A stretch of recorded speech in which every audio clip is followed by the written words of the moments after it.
that conducted numerous overnight smash and grab style burglaries of retail establishments from November 26, 2021 through January 6, 2022. Harper has been charged with 9 counts of felony burglary worth an estimated loss of $175,000. This includes 2 separate burglaries of Burberry with a loss of $150,000 alone, just at the Burberry store, located in the 600 block of North Michigan Avenue on January 4th and January 6th.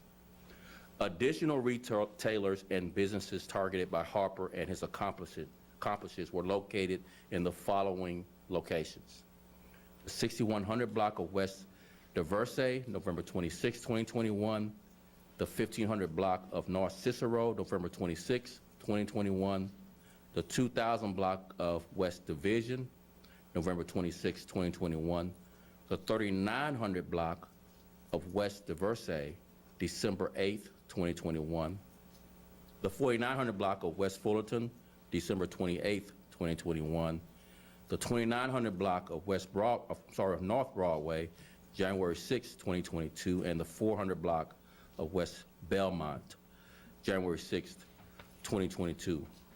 Harper, at the time of his arrest, had 4 active warrants for his arrest, 3 in Cook County and 1 in Lake County. And he is also suspected in dozens of additional burglaries involving liquor, electronics, and clothes across Chicago and the surrounding suburbs. A co-offender of Harper's has been previously arrested in an incident where stolen Burberry merchandise was recovered and returned to the store. There will be more charges and arrests to come in this case. We're going to arrest Harper's crew. This news comes on the heels of last week's arrest and charging of Carlos Valiant, as you remember, of Hammond, Indiana, who was one of the main men responsible for a smash and grab burglary at an auto dealership in the 800 block of North Rush Street. Valiant, on December 11, and other offenders entered the auto dealership, smashed a glass case, and forcibly removed 5 watches worth an estimated $1 million. Chicago Police Department detectives coordinated with the Hammond Police Department and obtained an arrest warrant and arrested Carlos Valiant without incident. That's Valiant, spelled V-A-L-L-I-A-N-T, Valiant. On February 3rd, Valiant was extradited to Chicago from Indiana and charged with a Class 1 felony for theft up to $1 million and a Class 2 felony for burglary. Both of these arrests and charges, and the many more to come, are due to the good work and collaboration between our officers, the Organized Retail Theft Crime Task Force, the State's Attorney Office, as well as other law enforcement partners across the region. They followed every lead and utilized every tool at our disposal, including technology resources such as license plate readers and pod video cameras to track these offenders. We have doubled down on an all too important partnership between law enforcement, State's Attorney, and the State's Attorney's Office and the business community. Local businesses are steadily working side by side with the Chicago Police Department. We share the same goals of ensuring residents and visitors can patronize any establishment without worrying for their safety. The department would always work to maintain open communication, advise on safety measures and other strategies moving forward. Just as with every community, our collaboration with every business is key to our city and our safety. With that, I would like to turn it over to State's Attorney Kim Fox. Kim?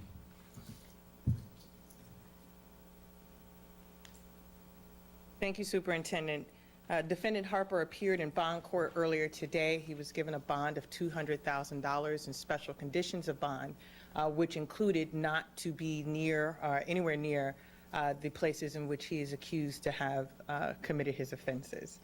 I'm here today, once again, with the Chicago Police Department to thank them for their collaboration in working with the State's Attorney's Office to bring these charges forth today. The Cook County Regional Organized Crime Task Force is something that I'm very proud of our office's participation and leadership in. CC Rock, as we call it, is a collaboration between a collaboration between law enforcement agencies, both here in the city of Chicago and throughout Cook County, as well as the business community, who work collaboratively to address issues of organized crime, particularly organized retail theft. This collaboration has existed for a number of years, and I think today's arrest and charges speaks to how effective this collaboration can be. I want to point out, as the superintendent has stated, that a number of the offenses in which this defendant has been accused have occurred not just last week, but over the course of several months.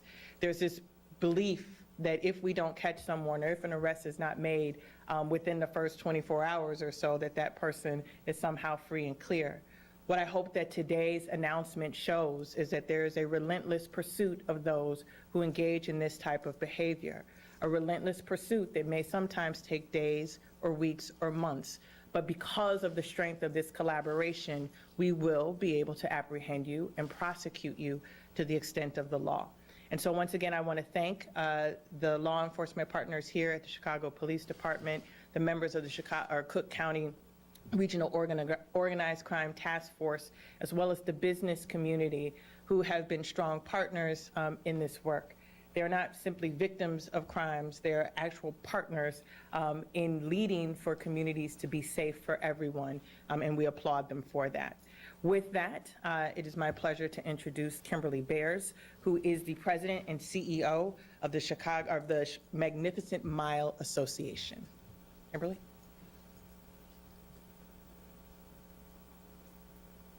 Thank you. And thank you, Superintendent Brown, for inviting me here to represent downtown retail businesses on behalf of the Magnificent Mile Association. Today's announcement demonstrates the solid police and detective work of the Chicago Police Department and signals to criminals that retail theft will not be tolerated on Michigan Avenue, nor anywhere in Chicago. Some people mistakenly think these are victimless crimes, but these crimes have real victims. The employees and customers physically present in stores during crimes who are put in harm's way, companies that lose millions of dollars in stolen merchandise, and the people, most importantly, the people who rely on city, county, and state-funded programs like after-school care and mental health services, when those budgets are negatively impacted through lost sales tax. Worse yet, retailers could choose to shorten hours, relocate, or close altogether, threatening the nearly 250,000 jobs our district provides to Chicagoans from every ward. I can't state strongly enough how much we appreciate the open communication and regular updates we receive from Commander John Hine of the 18th District and Deputy Chief Jill Stevens from Central Command. We're able to share real-time information with our members thanks to that open communication.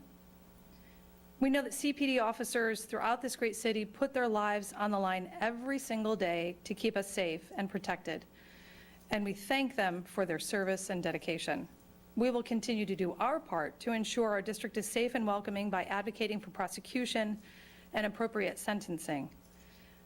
And we're committed to working together to ensure that criminals don't have the opportunity to continue to commit crimes with impunity. Thank you.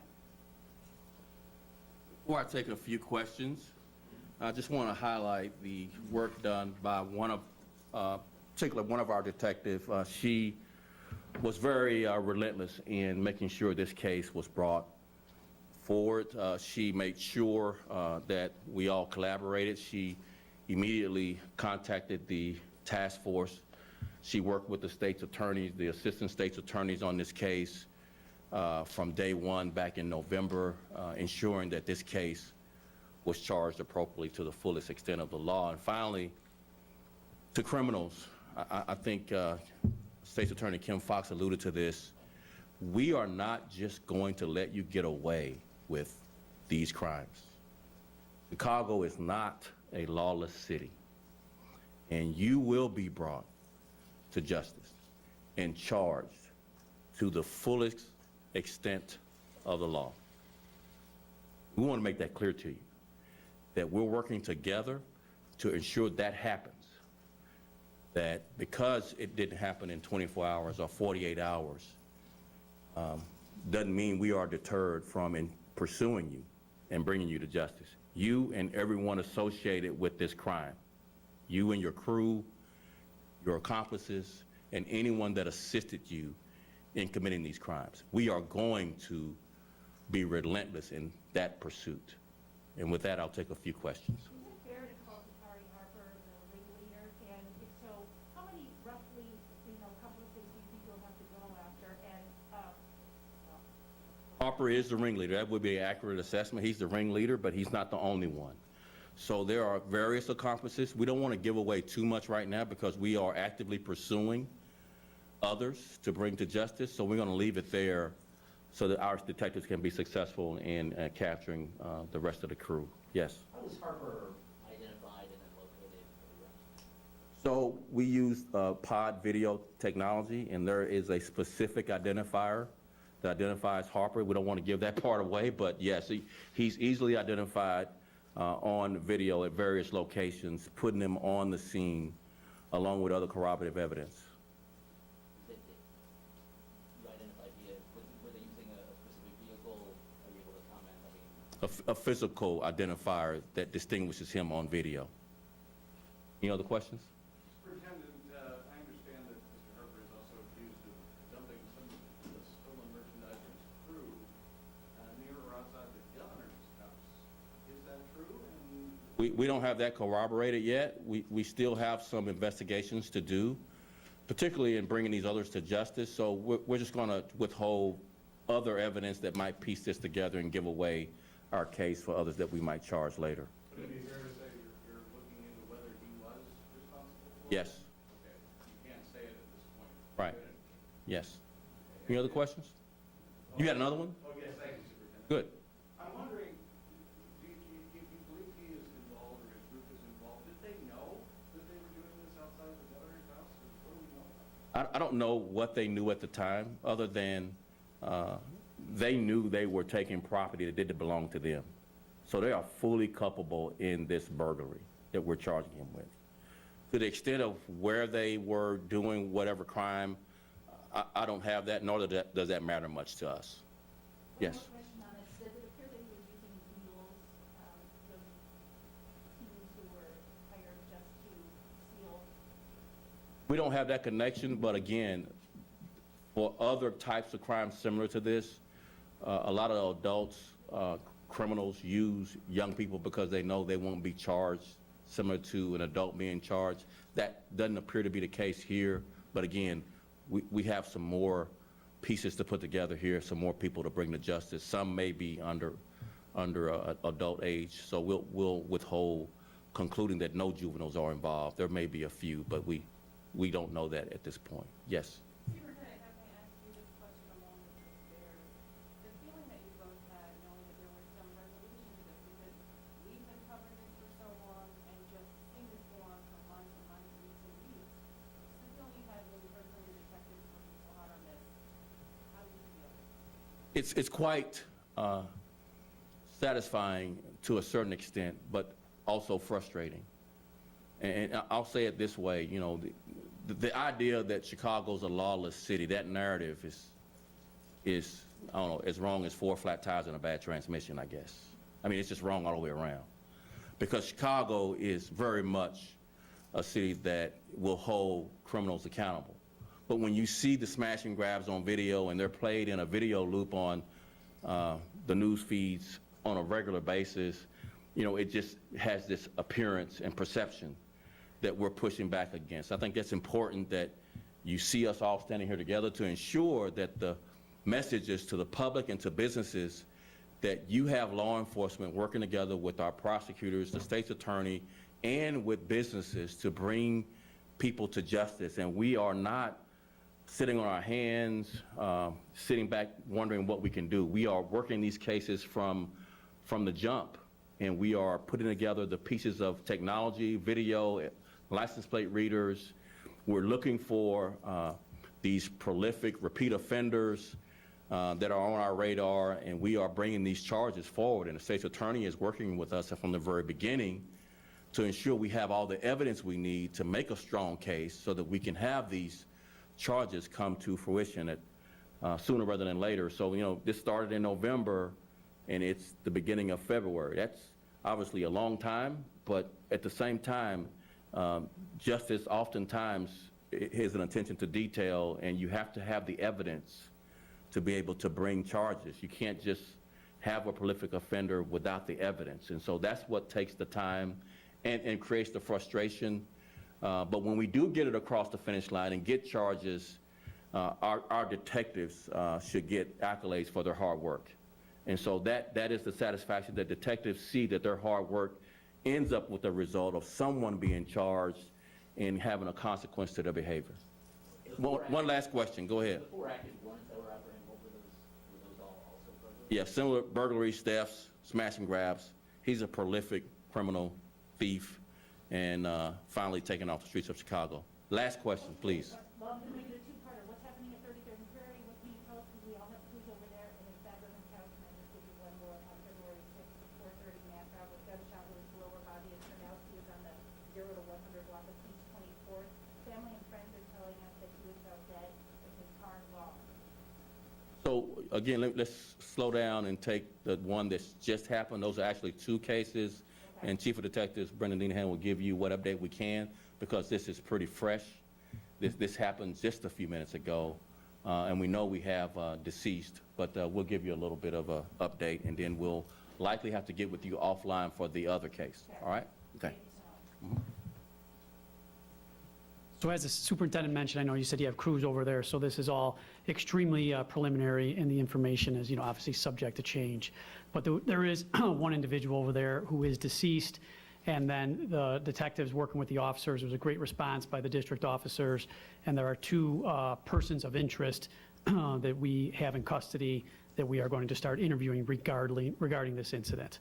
We don't know if they're the actual offenders at this time, but we do have them in custody. Somebody else told me maybe they were caught at 63rd, somewhere down at 63rd. I don't have the address of arrest. I don't have that at this time.